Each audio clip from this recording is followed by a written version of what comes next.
Kisah hidup dan sejarah Sunan Kalijaga, Wali Songo yang dakwah lewat pewayangan. Sunan Kalijaga menjadi salah satu wali songo yang mengajarkan agama Islam melalui kesenian. Maka dari itu kita perlu mengetahui kisah hidup dan sejarah Sunan Kalijaga. Jenis seni yang populer digunakan oleh Sunan Kalijaga adalah wayang. Sunan Kalijaga terlahir pada tahun 1450 Masehi di Tuban. Beliau wafat di Kadilangu, Demak pada tahun 1513 Masehi. Ayahnya seorang bangsawan yang bernama Raden Ahmad Sahuri yang merupakan Adipati Tuban ke-8. Sedangkan ibunya adalah putri dari Raden Kidang Telangkas, yakni Dewi Nawangrum. Beliau sangat berperan penting dalam penyebaran agama Islam, tidak hanya di kawasan Jawa Tengah, tetapi juga di Jawa Barat. Hal ini diperkuat dengan keikutsertaannya dalam pembangunan Masjid Agung Cirebon dan Masjid Agung Demak. Sunan Kalijaga memiliki nama asli Pangeran Santi Kusumo. Karena beliau merupakan anak Adipati Tuban, maka beliau pun memiliki gelar sebagai Raden Mas Sahid. Penyematan nama Sunan Kalijaga ini ada alasannya. Pada saat beliau menjadi murid Sunan Bonang, Sunan Bonang mencoba mengetes kegigihannya. Caranya dengan menyuruh Sunan Kalijaga untuk menjaga tongkat Sunan Bonang yang sengaja ditancapkan di pinggir kali. Sunan Kalijaga pun menjaga tongkat tersebut selama berhari-hari tanpa meninggalkan tempatnya hingga Sunan Bonang datang kembali mengambil tongkatnya. Dari sinilah Sunan Bonang memberikan nama Sunan Kalijaga karena telah menjaga tongkat yang ditancapkan di pinggir kali. Ada juga yang mengatakan kalau Sunan Kalijaga ini didapat karena di awal-awal masa berdakwahnya, saat itu beliau memilih lokasi di Desa Kalijaga dengan mayoritas penduduknya yang merupakan orang Indramayu dan Pamanukan. Berhubung tempat berdakwah pertamanya ini adalah Desa Kalijaga, maka nama Kalijaga pun disematkan kepada beliau. Selain julukan sebagai Sunan Kalijaga, beliau juga menyandang banyak nama karena mahir dalam mendalang. Beberapa julukan yang didapat adalah Ki Dalang Sida Brangti, Ki Dalang Bengkok, Ki Dalang Kumendung, dan Ki Unehan. Tapi ada satu nama yang akan mengingatkan Sunan Kalijaga akan sejarah kelam hidupnya, yakni nama Lokajaya. Sunan Kalijaga merupakan nama tersebut karena dulunya beliau gemar merampok dan membunuh orang. Pada masa mudanya, Sunan Kalijaga memang merupakan seorang berandalan yang kerap melakukan kejahatan seperti merampok hingga membunuh orang. Perilaku yang dimilikinya ini sebenarnya berjalan bukan tanpa alasan. Hal ini terjadi karena beliau merasa tidak terima dengan pemerintahan yang ada di Tuban. Di masa itu, rakyat jelata kelaparan karena mengalami kemarau panjang. Tetapi pemerintah Tuban justru menarik pajak dan upeti dari mereka. Oleh karena itu, sebagai bentuk protes, Sunan Kalijaga memutuskan untuk merampok harta para bangsawan dan pejabat. Harta rampasan tersebut tidak semata-mata dinikmati oleh Sunan Kalijaga, tetapi beliau akan membagikannya kepada rakyat jelata.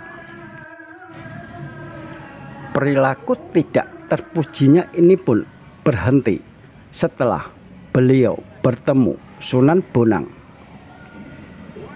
Pertemuan keduanya ini bisa dikatakan merupakan pertemuan yang tidak menyenangkan.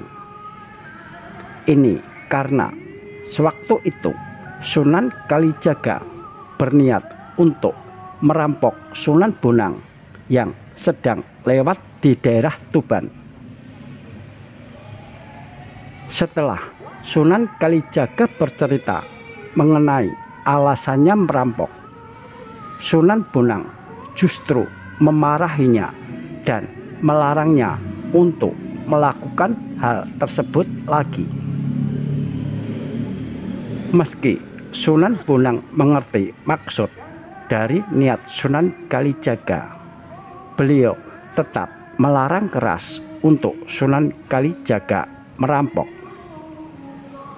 Karena menurut Sunan Bonang, sedekah kepada orang dengan cara merampok orang lain sama saja dengan membersihkan pakaian dengan air kencing. Setelah bertemu dengan Sunan Bonang, akhirnya Sunan Kalijaga bertobat dan berjanji tidak mengulangi perbuatannya lagi. Beliau pun memutuskan untuk menjadi murid Sunan Bonang. Setelah berguru pada Sunan Bonang, Sunan Kalijaga memutuskan untuk berdakwah ke beberapa daerah di Jawa. Uniknya, Sunan Kalijaga memilih wayang sebagai media dakwahnya. Sunan Kalijaga sangat dikenal oleh masyarakat sebagai pendalang yang handal. Beliau bisa mendalang dengan sangat baik. Saat beliau mendalang tersebut, disisipkannya lah unsur-unsur serta ajaran Islami. Jadi, secara tidak langsung masyarakat mengetahui tentang ajaran Islam melalui pertunjukan wayang yang digelar oleh Sunan Kalijaga. Masyarakat Jawa yang pada masa itu sangat menyukai wayang, akhirnya mulai berbondong-bondong untuk datang menonton pertunjukan wayang dari Sunan Kalijaga. Sunan Kalijaga berhasil menarik banyak penonton karena tiket masuknya gratis. Hal ini membuat semua kalangan masyarakat, terutama kalangan bawah pun bisa menikmati pertunjukan wayang sebagai hiburan tanpa perlu membayar.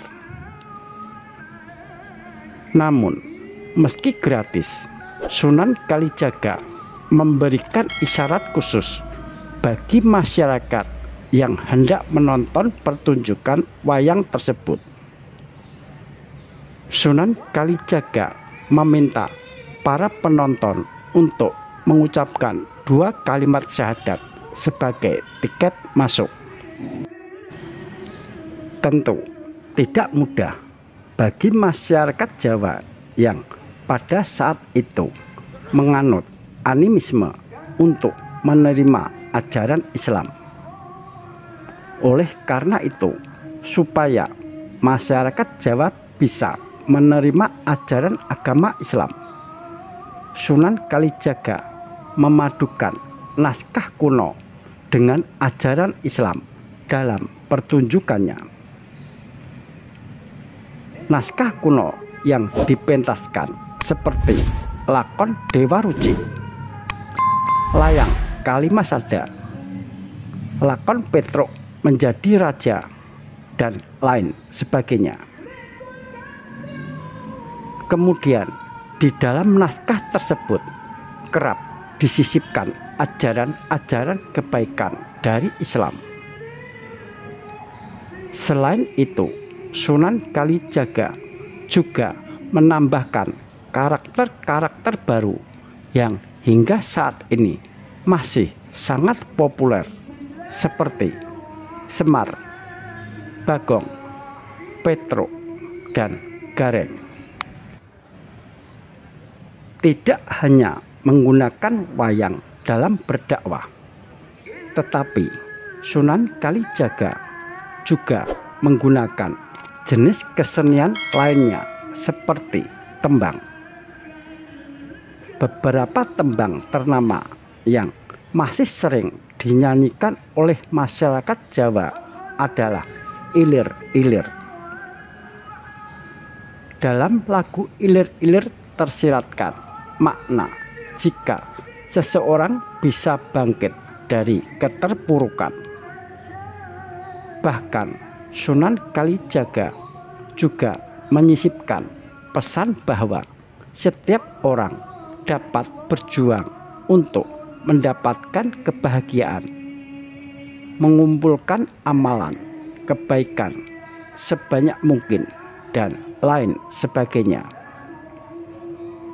Selain membuat tembang, Sunan Kalijaga juga bekerja sama dengan seniman dalam membuat topeng, pakaian untuk pementasan kesenian, dan lain-lain. Ternyata seluruh teknik dakwah Sunan Kalijaga ini dipengaruhi oleh ajaran Sunan Bonang yang juga menggunakan seni dalam berdakwah. Itulah sekilas cerita sejarah tentang Sunan Kalijaga yang perlu kita ketahui.